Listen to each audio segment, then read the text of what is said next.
Hello there and welcome back to Chris's Retro Corner. I'm Chris, this is my Retro Corner, and this came through the post late last night. Welcome to this Friday fun boxing. Yeah, no, I'm not above the occasional lame pun.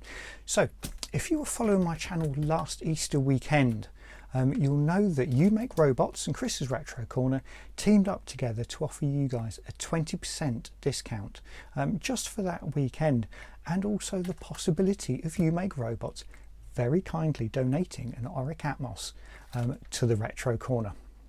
Well, the stars aligned and you, lovely viewers, were kind enough to have bought 14 SD card solutions from You Make Robots. And so, yeah, here it is, or at least, well, it is, of course it is. So it's even got the lovely You Make Robots sticker on there as well. I do love that little die, it's great. Okay, so without further ado, let's get into the box.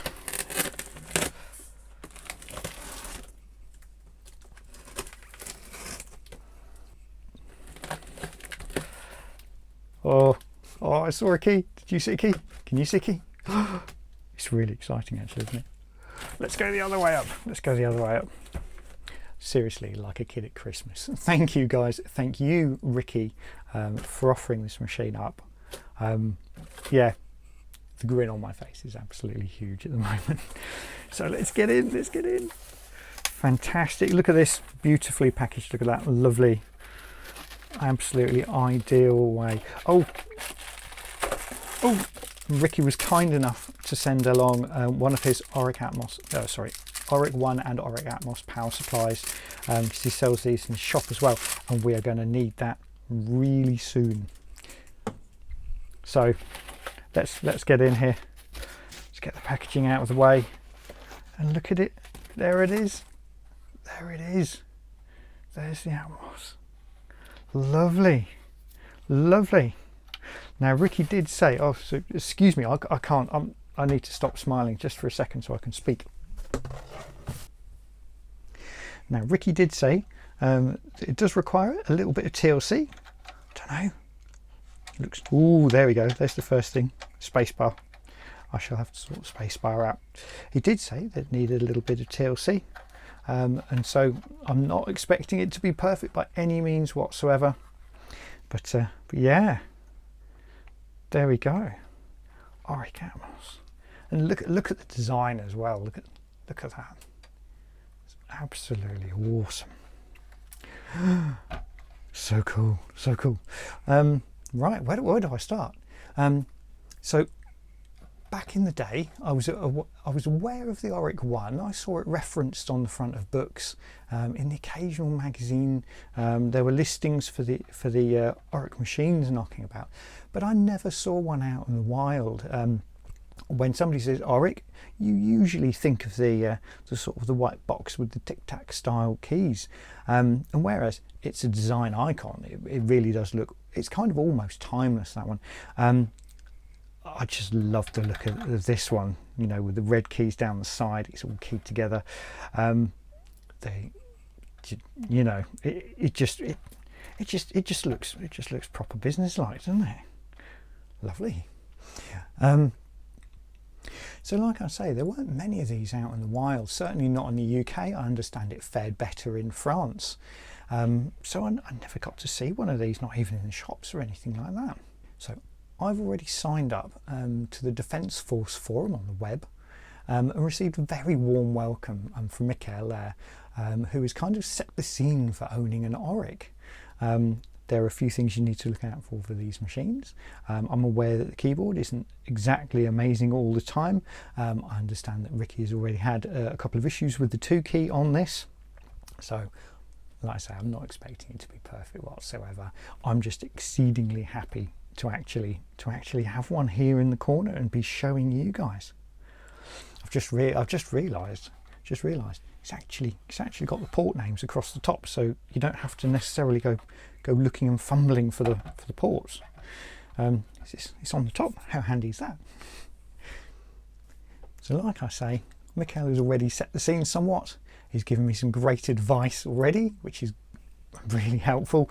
The first bit of advice is to use an old floppy disk drive connector from a PC, and just pop that in the expansion port, which is this one just here. So apparently, much like the Spectrum, you know, much like the little Specky, if you wanted to reset this, you ended up taking the power lead out and popping it back in again. And apparently, in your haste, you can sometimes whack it in the expansion port and short out some of the pins, and then fry components on the board, which you don't want to do. But apparently these floppy disk connectors just fit straight in, which it does, and that's going to stop me accidentally shorting that out. Brilliant.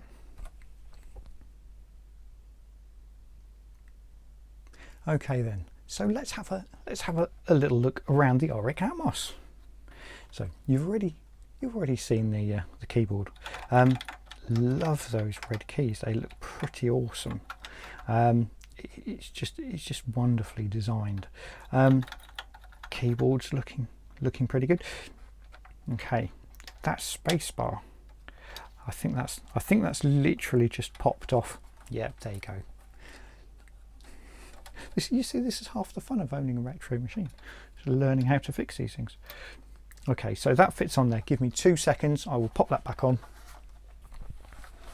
And there we go, very easily fixed. Very easily fixed. The spacebar just sits on top of a post there. So yeah, pretty straightforward that, just to pop that back on there.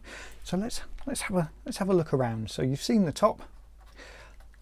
Let's have a quick look at that in if it will fit on the camera. There we go. Sort of in profile there. Spin it over and have a look at the back. You can see the speaker through there. Fantastic stuff. I believe that is also a reset switch underneath, but it's a little hard to get to. I've seen some modifications where people have sort of popped in the side, much like the Spectrum Plus, where you've got a reset switch on the side. So it saves the wear and tear on that port, and of course saves you shorting it out on the back. So yeah, back to the back, and then this is a bit of interest. So having a look at the ports across the back, you've got the UHF there, the RF out. You have got the, so I think that's RGB. Remember, that's got the guide on the front. It really is helpful. So you've got the RGB out there, and to obviously to get the best signal out of one of these, that's what you need to do. I'm going to try plugging it into my TV in just a little second, just using the RF. I'll get an RGB lead at some point in the near future. You've got the tape port there, just a regular 7-pin DIN style. You've then got a printer port as well, and I think that's the Centronics compatible printer port on there as well. The expansion port, I don't know much about the expansions for these, so yeah, be fun to look into that and see what options are out there as well. And of course the power, so it's keeping things pretty straightforward.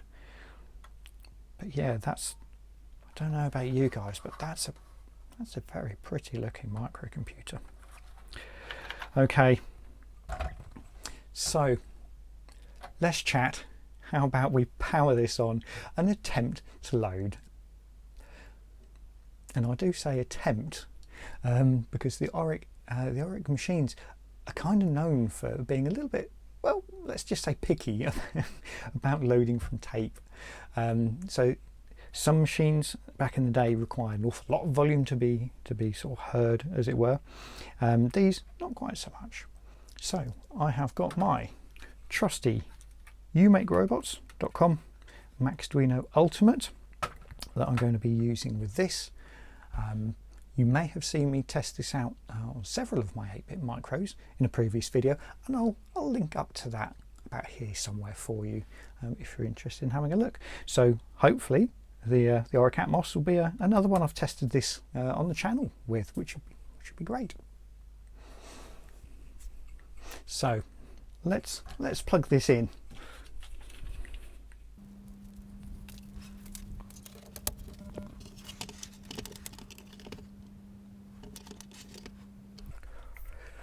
Now, one one of the things I found out is that usually if you were to pop the power lead in the back of this, and then put the wall wart adapter in the socket, it's quite likely not to actually power up. So the adapter's in the wall, and I've got the fly lead there just ready to go. I do need a lead, so I can use my Maxduino there, and I've got one from coolnovelties.co.uk. So yeah, a big thanks to Andy and Sue for that. That's going to come in exceptionally helpful, because I do want to be able to load things into this and also save back out again as well. So I'm going to be looking at options for that too. Looks like Cool Novelties are the only people who seem to make this lead. So yeah, I think it's just because there's not many of them around. But yeah, very happy they do. Saves me a job of trying to find the is it two and a half? Yeah, the three and a half and the 2.5 little remote socket there, and also the DIN plug. So yeah, nice tidy lead there. Very helpfully marked up as well, which is great.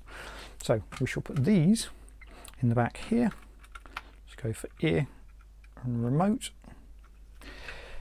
We shall. Where should I put that? Where should I put that? We'll put that over there. Or will I? Let's put it that side. There we go. Shall pop that in the tape port. We shall apply some power to the Maxduino Ultimate. There we go. Ready to rock. So first things first. Let's power on the TV. Excited now. Okay, give this little guy some power. Where's the... Oh, I can hear the speaker. Had the speaker do something. Right, let's just see if it's already tuned in on any of the channels. No, it's not. So, where to find it? Where to find it?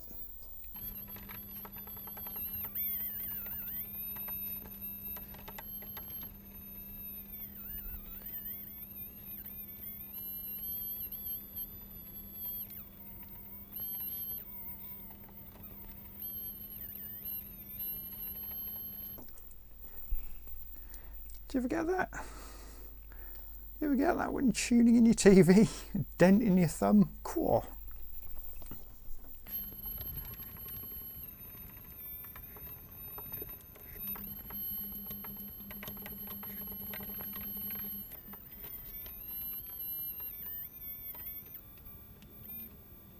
I reckon that's about as good as it's going to get. I can just about see, I think, a border. Like the ghost of a board around there, I'm not quite sure. I can hear the Oryx on.